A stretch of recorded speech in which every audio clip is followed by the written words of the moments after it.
दोस्तों नमस्ते, मैं सुशील कुलकर्णी। आप देख रहे हैं एनालाइजर न्यूज हिंदी। महाराष्ट्र में या महाराष्ट्र की विधानसभा में आजकल एक ही विषय पर बहुत ज्यादा हंगामा हो रहा है और वह विषय है संभाजीराव भिड़े गुरुजी। संभाजीराव भिड़े गुरुजी को गुरुजी कहना भी आजकल लोगों को रास नहीं आ रहा है। गलती से कह भी देते हैं तो अपने ही दल के या सहयोगी दल के नेता की तरफ देखकर उनको फिर से सिर्फ भिड़े कहना पसंद लोग कुछ करते हैं। दूसरी तरफ सत्ता पक्ष के नेता भिड़े गुरुजी को गुरुजी कहते वक्त हिचकिचाते नहीं हैं। वो कहते हैं कि हमें लगता है कि वो गुरुजी है तो है, यही बात कहते हैं। संभाजी भिड़े गुरुजी की तरफ से जो कुछ भी बयान आया महात्मा गांधी को लेकर, उस बयान पर हंगामा चल रहा है। मानो जैसे महात्मा गांधी के ऊपर किसी ने जिंदगी में पहली बार ऐसी टीका की हो, ऐसा कुछ बोला हो। हमने ये बार बार दिखा दिया है कि संभाजीराव भिड़े एक अकेले नहीं हैं जिन्होंने महात्मा गांधी के ऊपर कुछ टिप्पणी की है। डॉक्टर बाबा साहब आंबेडकर से लेकर वामन मेश्राम तक जो भी कोई दलित संगठन के नेता है, उन्होंने महात्मा गांधी के ऊपर टिप्पणी की थी। उस टिप्पणी के ऊपर कार्रवाई करने की इच्छा किसी को नहीं होती है, यह हमने पहले भी बता दिया था। महात्मा गांधी को लेकर न जाने कितनी किताबें दुनिया में हैं, जिन किताबों के ऊपर बात करना इन लोगों को अच्छा नहीं लगता है क्योंकि बुमरैंग हो सकता है। लेकिन जब भिड़े नाम का कोई व्यक्ति महात्मा गांधी के ऊपर बोलता है तो आसानी से एक बात मिल जाती है। मुझे तो लगता है भिड़े तो एक बहाना है, हिंदुत्व ही इनका निशाना है। देखिए, जरा ठीक से देखिए कि कौन कौन लोग क्या क्या कह रहे हैं। पृथ्वीराज चव्हाण जो कांग्रेस के वरिष्ठ नेता है, पूर्व मुख्यमंत्री भी है महाराष्ट्र के, वो तो इनको ठगी मानने लगे हैं। अमोल मिटकरी की बात छोड़ दीजिए, उसका क्या इतना सीरियसली लेना। अमोल मिटकरी को खुद उनके घर वाले ही सीरियसली लेते हैं कि नहीं पता नहीं है मुझे, मैं इसके ऊपर कोई टिप्पणी नहीं करना चाहता। महाराष्ट्र का कोई व्यक्ति उनको सीरियसली नहीं लेता है, बस वो दिखाते हैं कि मैं कितनी सीरियसली बात कर रहा हूं। मुझे तो भारतीय जनता पार्टी पर आश्चर्य हो रहा है कि अमोल मिटकरी जैसे विधान परिषद के सदस्य को सीरियसली लेकर उन्होंने अपने साथ रखा है। छोड़ दीजिए, वो वाली बात अलग है। लेकिन जयंत पाटिल भी आजकल लगे हाथों संभाजीराव भिड़े गुरुजी के ऊपर अपनी बातें कह रहे हैं। जो पृथ्वीराज चव्हाण बाबा कहते हैं, उन्होंने कहा है कि संभाजी भिड़े एक फ्रॉड आदमी है। आजकल तो संभाजी नाम लेना भी वो गवारा नहीं समझते। उनका नाम मनोहर रख दिया, किसी ने मनोहर कुलकर्णी रख दिया, कहा कि वो भिड़े नहीं है, कुलकर्णी है। किसी ने कहा कि मनोहर ही असली नाम है उनका, क्योंकि संभाजी नाम ब्राह्मणों में नहीं होता है। कितने नाम गिना दूं, संभाजी, शिवाजी, यह नाम ब्राह्मणों में होते हैं। न जाने कितने नाम गिना दूं। मेरे दादाजी ही है, मौसेरे दादाजी ही है, जिनका नाम शिवाजी कुलकर्णी था, जो ग्राम पंचायत के ग्राम विकास अधिकारी भी थे। न जाने कितने नाम है ब्राह्मणों में भी जो शिवाजी, संभाजी यह नाम लेकर आगे चलते हैं। बस नहीं है, यह कह देना है। सबसे बड़ी बात कही जाती है एक ही, और वो बात कि वो पढ़े लिखे है ही नहीं। कोई जाए, जरा लातूर में चला जाए, बता देता हूं, लातूर में चला जाए कोई, लातूर में आपको देखने को मिलेगा कि संभाजी भिड़े गुरुजी कितने पढ़े लिखे हैं।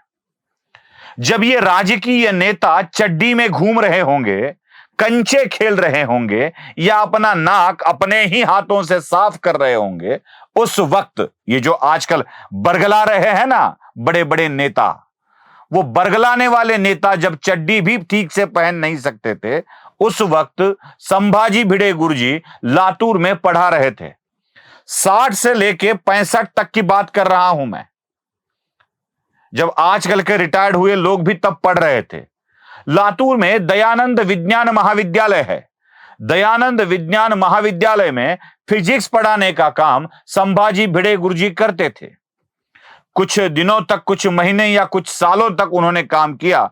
उसके बाद दयानंद महाविद्यालय की ट्रस्टी में कुछ विवाद हुआ या कुछ निर्णय लिए गए और उस वक्त के सारे अध्यापकों को वहां से हटा दिया गया।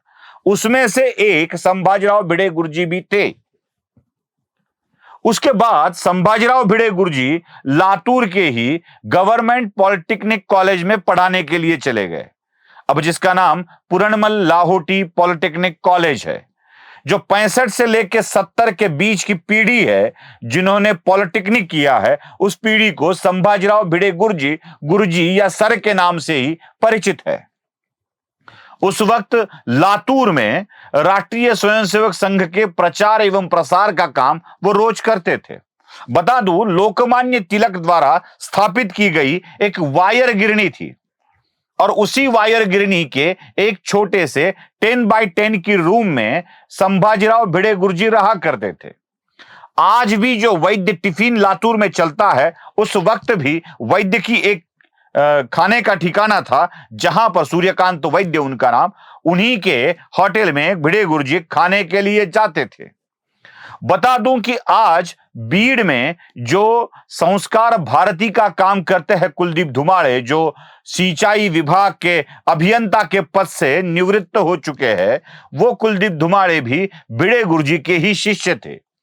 लातूर के पॉलिटेक्निक कॉलेज में काम करने वाले भिड़े गुरुजी, प्राध्यापक के रूप में काम करने वाले भिड़े गुरुजी, यह पता चलता है कि उनके पास मास्टर डिग्री थी, वो भी फिजिक्स की ही थी। भिड़े गुरुजी या उनके समर्थक या उनको घर वालों को बोला जाए कि आप इसके बारे में बताते क्यों नहीं हैं, तो वो कहते हैं किसको सफाई देनी है और क्यों देनी है। गुरुजी ने अपना पूरा जीवन राष्ट्र के लिए दान कर दिया है, न्यौछावर कर दिया है, समर्पित कर दिया है। उनके बारे में इस तरह के खुलासे करना उनको भी गवारा नहीं लगता है। गुरुजी पढ़े लिखे हैं या नहीं, गुरुजी सच में मास्टर डिग्री वाले हैं या नहीं, इनसे उनके समर्थकों को कोई लेना देना नहीं है। दुखड़ा क्या है, गुरुजी के समर्थक एवं शिष्यों में अलग अलग जाति के लोग हैं। गुरुजी हिंदुत्व की बात करते हैं और हजारों लाखों का समुदाय गुरुजी के लिए अपनी जान न्यौछावर करने के लिए तैयार रहता है। बस यही दुखड़ा है पॉलिटिशियन लोगों का। जब गुरुजी सातारा में आते हैं तो छत्रपति उदयनराजे भोसले उनके शिष्य के रूप में उनको वंदन करते हैं। आपने वो कुछ तस्वीरें मैं दिखाना चाहता हूं। एक विधायक है महेश दादा लांडगे, जिन्होंने गुरुजी के पैरों में बैठना पसंद किया। इस विवाद के बाद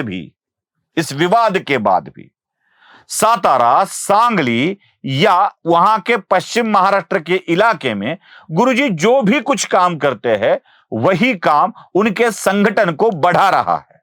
गुरुजी कोई जहर नहीं फैलाते हैं। गुरुजी लोगों को एक अच्छा, स्वस्थ, राष्ट्राभिमानी और शिवभक्त इंसान बनाना चाहते हैं। राष्ट्र के प्रति जिसके मन में रोम रोम में रमा जिस तरह से राम हो, उसी तरह से हिंदुस्तान हो, यही कोशिश गुरुजी करते हैं। बस यही दुखड़ा है इन पॉलिटिशियन लोगों का। संभाजी भिड़े गुरुजी का नाम अगर भिड़े ना होता और कोई होता, तो इन पॉलिटिशियन लोगों को, जिनको जातिगत राजनीति करनी है, उनसे कोई दुश्मनी नहीं होती थी। लेकिन केवल उनका नाम भिड़े है, इसलिए ये सब कुछ हो रहा है। बस संभाजी भिड़े के नाम को आगे कर हिंदुत्व की राजनीति को बदनाम किया जा रहा है और कोशिश ये हो रही है कि उनके शिष्यों में एक बड़ी जाति की दरार आ जाए। जो हिंदू के संगठन के नाम पर एक साथ खड़े हैं, अपने जाति, पंथ, परिवार को भूल कर खड़े हैं, उनके मन में अपने अपने जाति का विचार प्रज्वलित हो, इसी के लिए ये राजनीति वाले लोग काम कर रहे हैं। भिड़े तो एक बहाना है, हिंदुत्व पर आक्रमण ही उनका असली निशाना है। नमस्ते।